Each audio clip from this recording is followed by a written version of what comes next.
Now, I do want to take a quick moment to talk about the new movie starring Halle Bailey and Rege called You Meet in Tuscany. And listen, I went out and saw it, and honestly, it was so cute I was not expecting to feel that way. I am a Halle Bailey supporter through and through, so I was already showing up for her regardless. But I also have to be real. I felt a deeper reason to go support this one because I genuinely want to see black romantic comedies win at the box office. And you won't believe this. A filmmaker named Nina Lee actually came out and said that the success of this film will directly determine whether or not her own rom-com gets a release, and that hit different. It is honestly frustrating that Hollywood operates this way with black films, always needing guaranteed proof of success before they put real money behind it, while other films get risk and investment handed to them freely.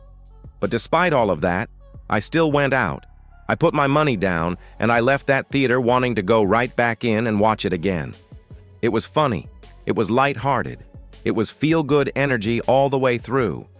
And the fact that it was set in Italy with all that gorgeous culture woven into the story made it even better. My honest opinion is that this is a good film and it deserves to be seen on a big screen before it ever touches a streaming platform. So if you are even a casual fan of rom-coms, please go support this one because the box office numbers actually But my team now, I'm busy all the time. I don't really get time to process my emotion. But when I am alone in my room with tears on my journal, I allow myself to be a soft stone, even if the world doesn't allow me to. I want to tell every woman of color in here, you are allowed to be emotional.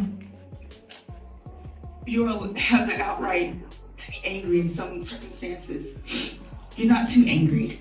You're not too overly emotional. You're not too, difficult to deal with.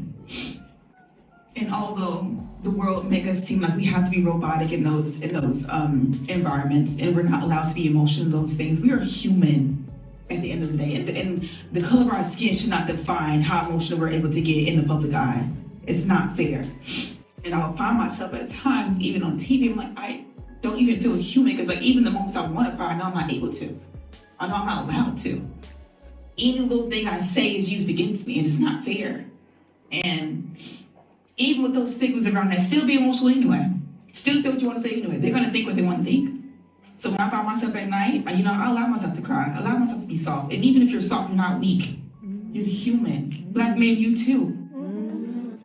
Find your community that you can be soft in, because we're all human. Men, women, all of us. And I want all of you to be a shoulder to cry on for each other, even if the world doesn't allow us. I genuinely loved seeing this side of Leandra because this is not the version of herself she typically puts on display for the world.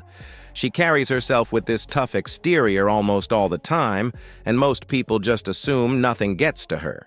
And even though she has a massive and loyal fan base that shows her real love, the hate she receives online is just as loud and just as ugly. I see the nastiest comments directed at her regularly, and if you actually read them, you can tell people are not hating on her because she did something wrong. They are hating because she is thriving and they cannot stand it.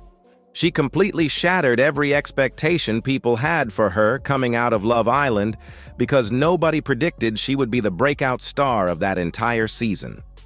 They cast her as background, as supporting energy, as somebody who would fade into the mix. And she became the main character anyway. So a lot of people mask that jealousy as hate, and she just keeps moving forward and winning regardless. But hold up. Just because she takes it in stride does not mean those comments never land, because every now and then you can tell something gets through that tough exterior.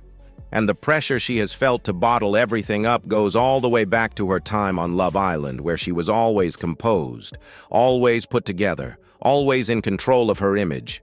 But the one moment she showed genuine emotion, people pounced on her, immediately saying her mask slipped and the real her came out, as if being human is somehow a character flaw. She got led on by a guy who looked her in the eyes and said he had feelings for her, then turned around and chose somebody else entirely, and people made her the villain for reacting to that.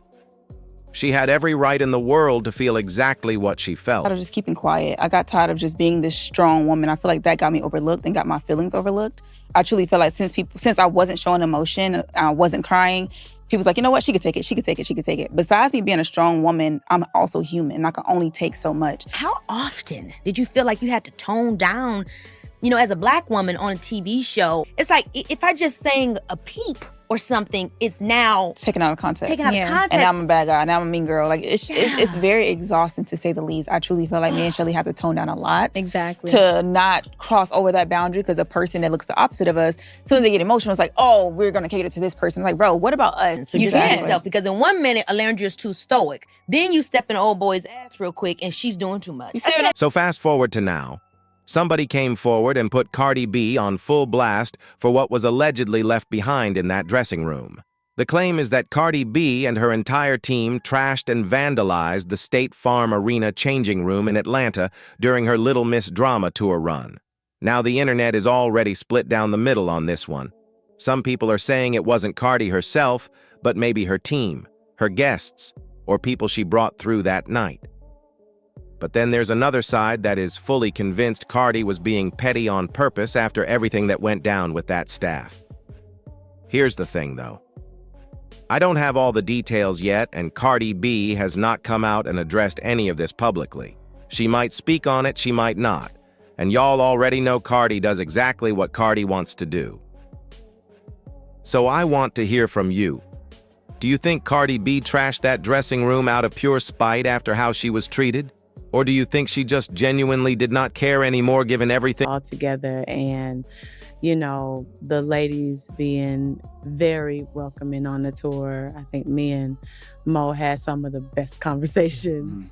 And when Maya came on, it had been years since I'd seen her. So we got a chance to catch up, but it was just incredible.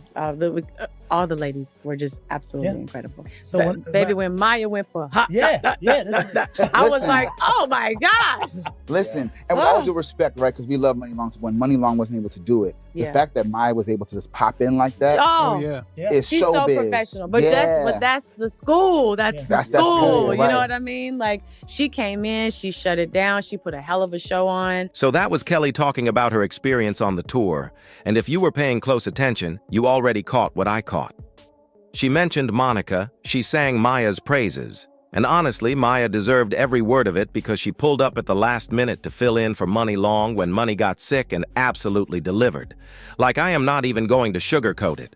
Maya's set nearly rivaled what Brandy and Monica were putting together on that same stage every night. But here is where it gets interesting. Kelly mentioned Monica, Kelly mentioned Maya, but the other headliner of the entire tour, Brandy, did not get a single word. And listen, I noticed it immediately, and I have to call it what it is. That was passive-aggressive behavior dressed up in a pretty interview. Now, I do understand that Kelly and Brandy are no longer in a good place because they used to be genuinely close, and somewhere along the way that friendship completely fell apart. And we all know that there has been visible tension between Brandy and Beyoncé. Beyoncé went backstage multiple times during that tour and never once acknowledged Brandy, and that energy spoke volumes. So of course Kelly is going to ride with Beyoncé because that is not just a friendship, that is family, and loyalty runs deep in that circle. But here is what disappointed me, because it was not always like this between Kelly and Brandy. It's been 15 years since I toured the States. Like, it was like so different. So it was 15 years since I toured here. I had the best time. Thank you to Brandy and Monica for having me.